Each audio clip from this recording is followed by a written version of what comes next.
இந்தியாவின் முதல் திரைப்படம் தாதா சாஹேப் பால்கே அவர்களின் இயக்கத்தில் 1913ஆம் ஆண்டு வெளிவந்தது. கடந்த 111 ஆண்டு கால இந்திய திரைப்பட வரலாற்றில் நேரடியாக மக்கள் அரசியல் பேசும் துணிச்சலான முதல் திரைப்படம். இந்திய மொழிகளில் இருக்கின்ற இயக்குனர்கள் யாரும் இதுவரை சொல்ல தயங்கிய கதைக்களம். 75 ஆண்டு கால இந்திய அரசியலை புரட்டி போடும் ஒரு மகத்தான அரசியல் போராட்டத்தின் தொடக்கம்தான்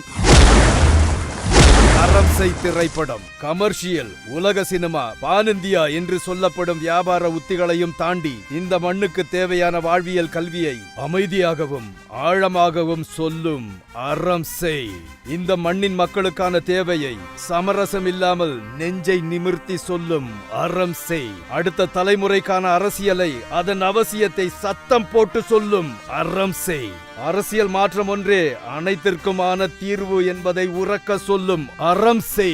நாடு சுதந்திரம் அடைந்து 75 ஆண்டுகளுக்கு பிறகு இந்த தேசத்தின் அரசியலை மாற்றி அமைக்க வேண்டும் என்று அரம்சை படத்தின் நாயகி செந்தாரகையும் அரசியல் பேசுகிறாள். பதவிக்காகவும் அதிகாரத்துக்காகவும் மக்களை அடிமைகளை விட கேவலமாக வைத்திருக்கும் சுயநல அரசியல்வாதிகளுக்கு எதிராக எரிமலையாய் வெடிக்கிறாள். மீண்டும் ஒரு ஆயுத போராட்டத்தை மக்கள் மீது திணிக்காமல் அரசியல் மாற்றத்துக்காக மக்களை ஆயுதமாக்கி மக்களையே போராட வைக்கிறாள். அறம் செய்யவே இங்கு அரசியல் களம் என்ற சொல்லின் உச்சம்தான் அரம்சை திரைப்படம். இது கதையல்ல, மயிர்குச்செறியும் ஒரு மானிட சாசனம்.